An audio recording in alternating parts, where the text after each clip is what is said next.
Assalamu alaikum wa rahmatullahi wa barakatuh, chers frères et sœurs, en humanité et en foi. Bienvenue sur Rayon d'Islam, la chaîne qui vous éclaire avec les perles de sagesse de notre noble religion. Abonnez-vous et activez la cloche pour ne jamais manquer un rappel qui pourrait transformer votre cœur. Avez-vous déjà ressenti un changement intérieur, comme si quelque chose en vous vous poussait vers le bien, vers Allah, sans bruit mais avec certitude? Ce sont peut-être les signes silencieux de sa guidée. Il arrive que la vie soit bruyante. Des voix, des notifications, des urgences, des obligations. On court, on s'essouffle. Et dans ce vacarme extérieur, on oublie que la véritable conversation n'est pas toujours audible. Que les paroles les plus puissantes ne sont pas forcément celles que l'on entend, mais celles que l'on ressent. La guidance d'Allah, cette lumière qui touche les cœurs, ne tombe pas toujours comme un éclair tranchant le ciel noir. Elle se glisse parfois comme une brise à peine perceptible, comme une présence qui ne dit rien mais qui transforme tout. Une pensée persistante, un frisson inexplicable, une larme sans cause visible, un silence qui éveille. Et si cette émotion soudaine, que vous avez ressentie sans en comprendre la source, était justement une réponse? Et si ce détour que vous avez emprunté, ce retard imprévu, cette parole innocente entendue dans une rue, était un jalon divin, un repère semé par Allah pour vous faire doucement changer de cap? Le cœur de l'homme, lorsqu'il est encore vivant, capte des choses que l'oreille ignore. Allah parle à ses serviteurs de 1000 manières, sans toujours passer par les mots. Il met une lourdeur dans certains choix. Il allège d'autres chemins. Il retire la saveur de ce qui nous éloigne de lui. Il nous fait ressentir la sécheresse spirituelle dans la désobéissance et la fraîcheur dans le souvenir. Et tout cela, en silence. Combien sommes-nous à avoir été guidés par une douleur qu'on ne comprenait pas, par un malaise persistant, par une attirance vers quelque chose que nous ne connaissions même pas? Combien on... Mais toi, si tu ressens aujourd'hui de l'espace en toi, une sorte de respiration nouvelle, comme si quelque chose se relâchait, c'est que son rappel t'effleure à nouveau. Car le péché, ce n'est pas seulement une faute visible, c'est une constriction intérieure. C'est cette oppression qu'on ne nomme pas, mais qu'on ressent comme un poids au réveil. Une nervosité sans explication. Quand Allah t'éloigne d'un péché, il t'offre aussi quelque chose, la dilatation. Tu peux respirer plus large, tu peux voir plus clair, et c'est là que tu dois faire attention. Car ce retrait spontané d'un péché n'est pas forcément durable. C'est une porte entr'ouverte, une invitation silencieuse. Si tu fais demi-tour maintenant, tu pourras peut-être franchir d'autres portes. Si tu ignores ce moment, la porte peut se refermer. Doucement, sans bruit, comme elle s'est ouverte. Alors arrête-toi un instant. Demande-toi, quels sont les péchés que je ne supporte plus sans même avoir combattu? Et si c'était Allah qui, en silence, m'avait déjà commencé à purifier? Il est tard. Tu es seul, assis dans le calme après l'agitation du jour. Autour de toi, tout semble en ordre. Tu as coché des cases. Tu as obtenu certaines choses que tu attendais. Tu as même, peut-être, souri devant les autres. Et pourtant, ton cœur est lourd. Tu ne comprends pas. Ce n'est pas une douleur vive, ni une tristesse qui crie. C'est plus diffus, plus étrange. Comme une fatigue que rien ne soigne. Une pluie intérieure, sans orage ni éclair. Tu ressens une sorte de vide, pas dans ton emploi du temps, mais dans ton âme. Tu regardes ton téléphone. Tu regardes les murs. Tu regardes le plafond. Tu regardes ta propre vie. Et tout semble silencieux, sans relief, sans couleur. Tu ne pleures pas. Mais tu sens que quelque chose te manque. Quelque chose de profond. Quelque chose que ni les gens, ni les objets, ni même les réussites ne peuvent t'apporter. C'est ici que beaucoup cherchent à fuir. Certains remplissent ce vide par le bruit, par les sorties, par les écrans, d'autres par l'humour ou même la colère. Mais toi, et si tu faisais autre chose? Et si tu décidais, pour une fois, d'écouter ce vide au lieu de le fuir? Cette mélancolie que tu ressens, Elle n'est peut-être pas un problème à résoudre, mais une direction à suivre. Elle n'est peut-être pas un bug du système, mais un message de ton cœur. Une boussole silencieuse. Tu es triste, non pas parce que ta vie est vide, mais parce que ton lien avec Allah l'est peut-être devenu. Tu n'es pas en manque d'objectifs, mais en manque de proximité. Et ton âme le sait. Elle réclame. Elle hurle doucement, en espérant que tu finisses par comprendre que ce qui manque, ce n'est pas un projet, ni une personne, ni une destination. Ce qui te manque, c'est Allah. C'est pourquoi le Coran dit, avec une douceur qui serre le cœur, ceux qui ont cru et dont les cœurs se tranquillisent à l'évocation d'Allah. N'est-ce point par l'évocation d'Allah que se tranquillisent les cœurs? Sourate Ar-Ra'd 13-28. Pas par les loisirs, ni par l'amour humain, ni par les voyages, ni même par la réussite ou les applaudissements, mais par son évocation. Tu peux être entouré, tu peux être applaudi, tu peux être aimé, mais si ton cœur est éloigné de lui, il pleure, en silence. Et chaque larme invisible est un rappel, une alarme douce, une prière non prononcée que ton âme envoie vers le ciel. Il ne s'agit pas d'une faiblesse, il s'agit d'un appel, une invitation au retour. Alors ne méprise pas cette tristesse. Elle ne t'éloigne pas de ton Créateur, elle te conduit vers lui. Il y a eu ce jour. Tu ne t'y attendais pas. Un coup de téléphone, un regard vide, un diagnostic, une rupture, une injustice soudaine. Quelque chose a basculé dans ta vie sans que tu comprennes comment. Tu étais debout et tout à coup tu étais à genoux. Pas physiquement, mais intérieurement. Ta force, ta confiance, ton rythme habituel, tout s'est effondré. Tu avais toujours cru pouvoir tenir seul. Mais là, dans cette douleur, tu t'es senti petit, incomplet, exposé. Et alors, presque sans réfléchir, tes mains se sont levées. Des mains peut-être rouillées par le silence. Des mains qui n'avaient pas supplié depuis longtemps. Elles se sont tendues vers le ciel, tremblantes, maladroites, mais sincères. Tu as appelé. Pas avec éloquence, pas avec des mots bien formulés, mais avec des soupirs, des larmes peut-être, avec le langage brut du cœur brisé, et c'est là que quelque chose a commencé, ou peut-être recommencé. La douleur qui t'a écrasé est devenue le tremplin vers une prière que tu croyais oublier. Tu ne savais plus exactement comment prier, mais tu as prié, non pas pour cocher une case, mais parce que c'était vital. Et dans cette prière, tu as senti une réponse. Pas dans le monde extérieur, mais en toi. Une paix étrange qui ne dépendait pas de l'issue de ton problème. Une présence, un refuge. Depuis, tu n'as plus arrêté. Et si cette difficulté était en fait une miséricorde déguisée? Et si le malheur que tu aurais tant voulu éviter avait été choisi précisément parce qu'il savait te réveiller?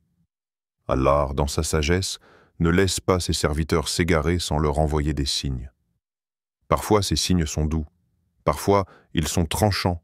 Mais toujours, ils sont bienveillants, même dans leur rudesse, car il sait que certains cœurs dorment profondément, et que seule une secousse peut les réveiller. Le Coran dit « Il se peut que vous détestiez quelque chose, alors que c'est un bien pour vous. » Sourate Al-Baqarah 2, 216.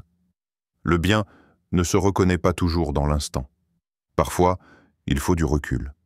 Il faut regarder en arrière et dire « C'est cette nuit-là, cette douleur-là, cette perte-là, qui m'a reconnecté à mon Seigneur. » Et si ce n'était pas un malheur, mais un rendez-vous, un rappel céleste déguisé, un retour organisé par celui qui t'aime plus que toi-même, un lien tissé dans l'obscurité pour ramener ton cœur dans la lumière.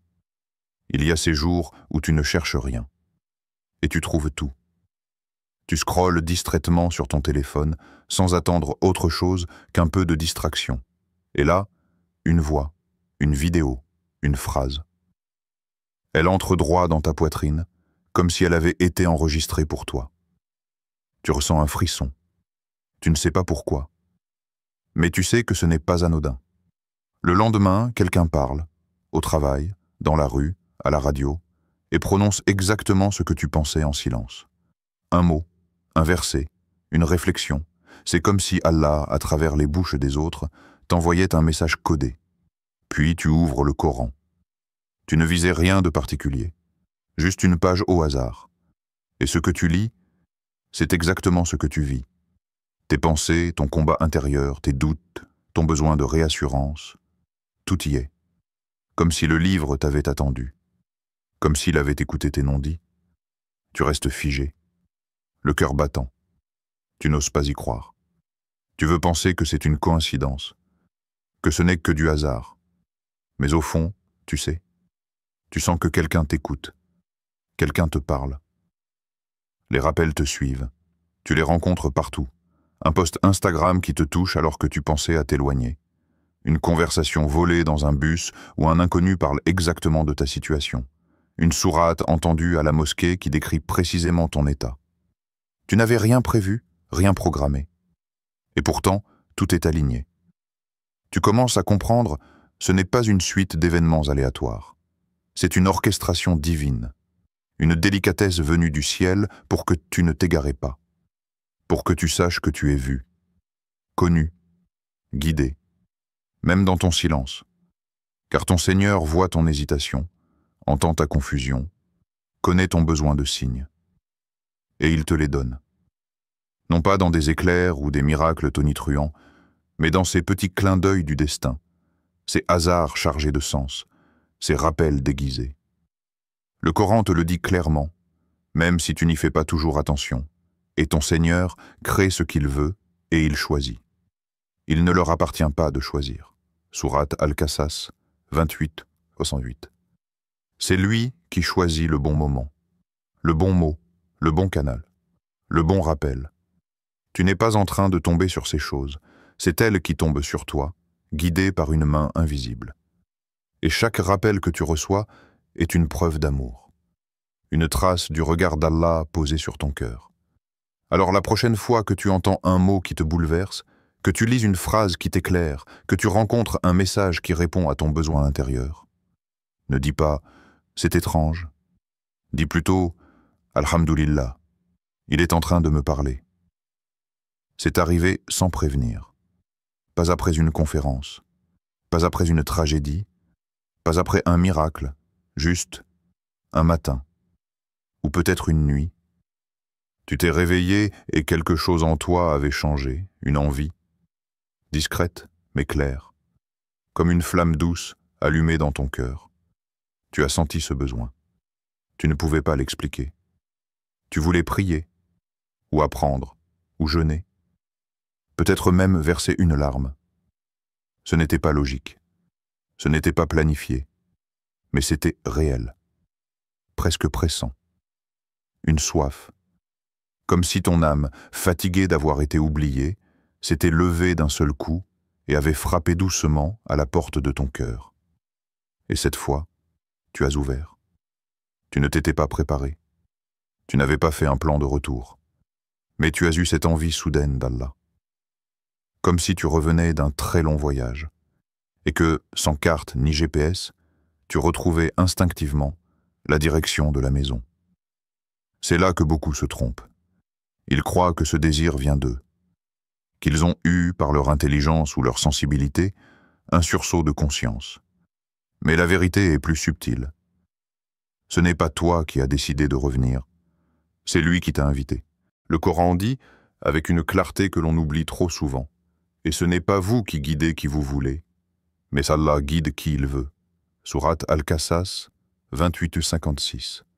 C'est lui qui dépose une lumière dans ton cœur, sans que tu ne le saches. Une lumière qui ne fait pas de bruit, mais qui éclaire des choses que tu ne voyais plus. Une lumière qui ne vient pas de l'extérieur, mais de l'intérieur. Elle ne frappe pas les murs, elle touche ton âme. Et si tu ressens cela aujourd'hui, cette envie, cette attirance, cette urgence douce, ne l'ignore pas. Car cette lumière n'est pas automatique. Elle ne reste pas éternellement si on la néglige. C'est un cadeau céleste. Et comme tout cadeau, il peut se faner s'il n'est pas accueilli, rappelle-toi. Allah ne t'attend pas uniquement dans tes pleurs, ni dans tes faiblesses. Il t'attend dans tes désirs de bien, dans ces élans que tu ne comprends pas toi-même. Tu veux revenir à lui? C'est qu'il t'a déjà rapproché de lui. Tu veux prier? C'est qu'il a déjà ouvert le chemin. Tu veux comprendre? C'est qu'il a soufflé la curiosité dans ton cœur. Tu veux changer? C'est qu'il a entendu ton âme, avant même que tu ne parles. Alors ne tarde pas. Ne laisse pas cette lumière s'éteindre dans le bruit du monde. Chaque jour où tu l'ignores, elle diminue. Mais chaque pas que tu fais vers elle, elle se renforce. Et surtout, elle te ramène à celui qui ne cesse jamais de t'attendre. Tu marches, simplement. Pas dans un lieu sacré, pas un jour de fête, juste une rue ou un sentier. Et soudain, quelque chose t'arrête. Un souffle dans les feuilles, une lumière particulière sur les nuages, une goutte de pluie sur ta main, et ton cœur se serre doucement, sans tristesse. Tu ressens une présence, pas une voix, pas une apparition, mais un apaisement dense, comme si l'univers, pendant une seconde, te regardait. Et dans ton cœur, un nom monte, sans bruit, Allah. Tu te dis peut-être, est-ce que je deviens sensible? Ou même, est-ce que je me fais des idées? Mais non, ce que tu ressens, c'est réel. C'est lui, et c'est son cadeau le plus doux. Car ce que tu vis là, ce n'est pas une émotion passagère. C'est le parfum du ihsan, ce niveau de foi où tu adores Allah comme si tu le voyais, où tu n'as plus besoin de preuves, parce que tout devient preuve. Dans le sourire d'un enfant, dans l'envol d'un oiseau, dans le silence entre deux battements de cœur. Tout enseigne sa présence. Tout te rappelle que tu n'es pas seul, que tu n'as jamais été seul. Tu entres dans une pièce vide et tu sais qu'il est là. Tu poses ta main sur ton cœur troublé et tu sais qu'il écoute. Tu lèves les yeux vers le ciel étoilé et tu sais qu'il te regarde. Pas de grand miracle, pas de voix du ciel, juste cette certitude tranquille que tu es vu. Et tu entends alors, dans ton souvenir ou ton âme, ce verset comme un chuchotement sacré. Il est avec vous, où que vous soyez. Sourate Al-Hadid 57:4. Peut-être que ce verset, tu l'as entendu 100 fois. Mais aujourd'hui, il ne sonne plus comme avant. Il ne parle pas d'un concept. Il parle de ton quotidien. Il est avec toi, dans ton réveil difficile du matin, dans ton silence dans le métro, dans ton regard vide posé sur une tasse de thé, dans ton soupir avant de dormir. Il est là. Tu n'as rien fait d'extraordinaire. Et pourtant, tu ressens sa proximité. C'est un signe que ton cœur n'est pas mort, un signe qu'il s'est approché de toi, sans bruit, un signe que tu es guidé, non pas par des mots, mais par la lumière silencieuse du X1. Alors préserve cette sensation, nourris-la, reste dans cet état de conscience douce. Parce que c'est dans ces instants simples que le divin se rend le plus visible. Il y a des moments où tu crois que rien ne change, mais dans l'invisible, tout a déjà commencé. Allah est As-Sami, celui qui entend. Il entend quand tu parles, mais il entend aussi quand tu te tais. Il entend le tremblement que tu caches sous ton sourire. Il entend l'angoisse dans ton souffle. Il entend même ce que tu n'arrives pas à formuler. Et parfois, il ne répond pas par des paroles. Il ne te secoue pas. Il ne te bouscule pas. Non. Il agit en silence. Parce que ce silence chez Allah n'est jamais vide. Il est rempli de douceur, de sagesse et d'amour. Quand Allah veut ton bien, il commence par retirer les choses qui t'éloignaient de lui. Quand Allah veut ton bien, il fait naître en toi une tristesse qui te ramène à lui. Quand Allah veut ton bien, il place des rappels partout sur ton chemin. Quand Allah veut ton bien, il éveille soudain ton cœur endormi. Quand Allah veut ton bien, il te permet de ressentir sa présence, même dans un simple souffle de vent. Et aujourd'hui, tu es là, en train de regarder cette vidéo, en train de lire ces mots. Est-ce un hasard? Est-ce une distraction parmi tant d'autres? Ou bien Est-ce une invitation secrète venue du ciel? Pose-toi cette question sincèrement. Et si cette vidéo faisait partie de sa guidée pour moi, vais-je ignorer l'appel ou y répondre? Tu n'as pas besoin de tout changer aujourd'hui. Tu n'as pas besoin d'avoir la foi parfaite. Tu n'as même pas besoin d'être fort. Il suffit de revenir, même à petits pas, même avec tes blessures, même en tremblant. Allah ne veut pas te punir, il veut t'élever, doucement, subtilement, comme une fleur qui s'ouvre à la lumière après une longue nuit. Reviens à lui. Ne le fais pas parce que tu as peur. Fais-le parce que tu sens qu'il t'aime encore. Et pour ceux qui pensent que c'est trop tard, que leurs fautes sont trop lourdes, que leur passé les écrase, écoute cette promesse. Elle ne vient pas d'un homme. Elle vient du Très-Haut. Dis, ô mes serviteurs qui avez commis des excès à votre propre détriment, ne désespérez pas de la miséricorde d'Allah. Sourate Az-Zumar, 39-53. Tu n'es jamais allé trop loin. Tu n'as jamais été trop perdu. Car tant que ton cœur entend encore, Allah t'appelle encore. Alors réponds, même en silence, car lui entend tout.